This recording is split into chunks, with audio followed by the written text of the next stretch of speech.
Olá pessoal, tudo bem com vocês? Aqui é o Leonardo da Out of the Box. E no vídeo de hoje nós vamos falar de definição de metas para processos com tendência.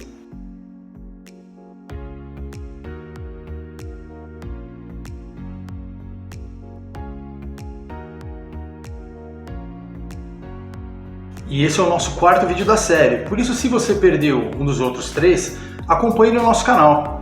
E para falarmos sobre definição de metas para processos com tendência, vamos primeiramente relembrar as condições ideais para definirmos uma meta, que é termos um processo estável, termos no mínimo 24 pontos ou 2 anos se estivermos trabalhando com uma base mensal, e um monitoramento de processo que seja capaz de justificar os desvios. Mas nem tudo é ideal, não é mesmo? Por isso, classificamos os processos em 4 tipos diferentes, sendo eles processos estáveis, levemente instáveis e sem tendência, processos muito instáveis e sem tendência e processos com tendência. No YouTube estão os 4 vídeos da série de definição de metas. O primeiro é definindo metas utilizando Quartis, o segundo para processos estáveis, o terceiro para processos instáveis e hoje falaremos sobre tendência. E um gráfico que apresenta tendência é um problema? Não necessariamente. Depende do processo em questão. Se estamos falando de um gráfico que demonstra as vendas ou o faturamento da empresa, é ótimo que ele tenha uma tendência de alta. Ou se o gráfico mostra dados de consumo de insumos, uma tendência de queda é o esperado. Para esses casos, vamos verificar como podemos definir uma meta, sem que seja necessário deixar o gráfico estável. Agora, se estamos falando de um processo que precise ser estável, a primeira meta é estabilizar o processo. Vamos para o Minitab criar o gráfico e definir a nossa meta? E aqui no Minitab nós temos a somatória de vendas semanais da filial Sul, uma determinada loja. E nós queremos definir uma meta para o próximo ano para essa loja. Vamos analisar os dados para verificar se eles apresentam ou não tendência ou se as vendas estão estabilizadas. Vamos olhar então em gráfico de séries temporais, um gráfico simples, porque nós queremos analisar somente as vendas. Então vamos selecionar aqui em séries vendas da filial Sul e OK. O gráfico de séries temporais, ele nos mostra claramente que existe uma tendência de alta, ou seja, para as 52 semanas que nós estamos analisando, nós vemos que a tendência aqui continue subindo para o próximo ano. Dessa forma, não faria o menor sentido se nós traçássemos, por exemplo, uma média. Faríamos uma média das vendas anuais e colocaríamos o quê? 30%, 50% acima da média do ano passado? Não faria sentido. Muito mais interessante seria que tivéssemos uma média progressiva. De repente, uma média até progressiva por semana. Mas como que poderíamos fazer uma média progressiva por semana? Então, para respondermos essa questão, vamos analisar através da regressão. Então vamos lá em Stat, regressão. Hoje nós temos vários tipos de regressão aqui. Nós vamos utilizar a mais simples, que é através do gráfico de linha ajustada. Então vamos lá, na primeira opção. Ele nos pergunta primeiramente aqui, qual é a nossa resposta, o nosso Y que nós queremos saber. Nós queremos saber as vendas da filial Sul. Então, selecionamos. E o X? Vendas pelo quê? Bom, vendas por semana, é o que nós queremos saber. Então, semanas. Temos aqui 3 possibilidades de modelo de regressão, seja linear, quadrática ou cúbica. Nós vamos deixar como linear. Vamos ver como é que vai ficar. Aparentemente, olhando no gráfico, ele não nos parece ser linear, mas vamos ver. Temos aqui então o nosso gráfico com a nossa linha em vermelho, a nossa linha da regressão ajustada, onde nós podemos ver que existe uma certa distância dos pontos reais em azul para a nossa linha vermelha ajustada.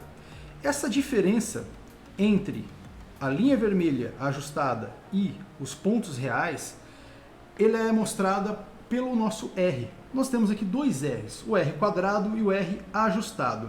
Para esse momento vamos nos basear somente no R ajustado, ou seja, a nossa linha vermelha, ela explica 88,2% do fenômeno.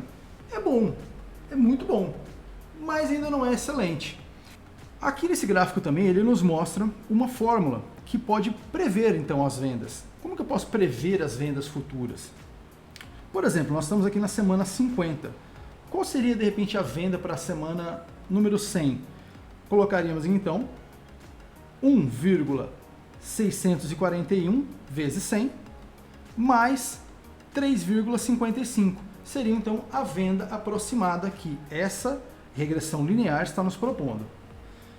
Vamos tentar melhorar um pouco então a nossa equação, transformando ela de linear para quadrática. Então vamos voltar lá em Stat, regressão, gráfico de linha ajustada. Já temos selecionados aqui, só vamos mudar então aqui do tipo para quadrática e ok. Tínhamos lá 88% de ajuste. Nesse caso aqui temos 90%. Melhorou? 2%. Se é significativo ou não, mais ou menos. Não é assim tão significativo 2%. Tá?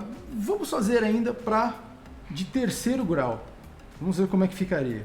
Então vamos novamente lá em regressão, gráfico de linha ajustada e modificar somente aqui então para cúbico. E ok. Bom, nós temos aqui então 90%, né, olhando aqui para o ajustado, 90%, então ele saiu de 88,4% para 90%, vamos ver como é que ele ficaria para cúbico agora. 90,01%. Ou seja, não vale a pena, né, nós transformarmos de quadrática para cúbica, e ainda é contestável se valeria a pena nós transformarmos de linear para quadrática. Mas por quê? Se nós estamos vendo que está aumentando então o ajuste da curva e ela está explicando um pouco melhor. Porque normalmente a nossa intenção é reduzir a quantidade de fatores. Ou seja, quanto mais simples nós pudermos deixar a nossa equação, melhor. Mas então vamos trabalhar no meio termo.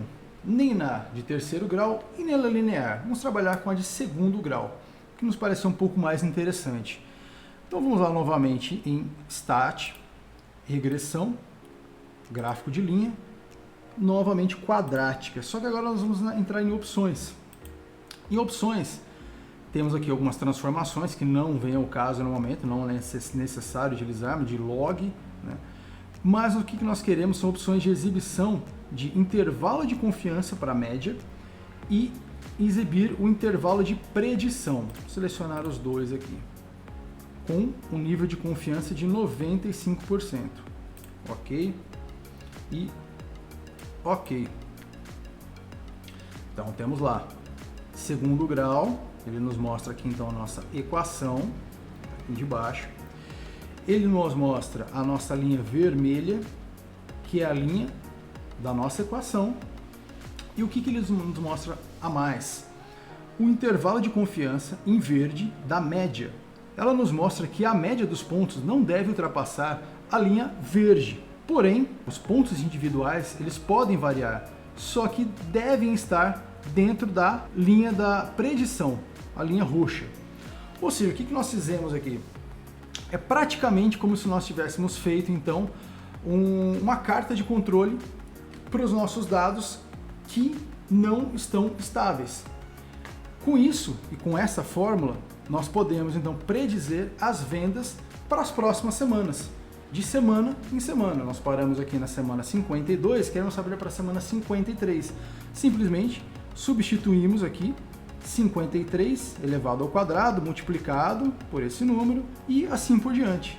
Dessa forma, então, temos uma predição das nossas vendas para o próximo ano. E é isso aí então, pessoal. Espero que vocês tenham gostado e que tenha sido útil para vocês. Obrigado e até a próxima.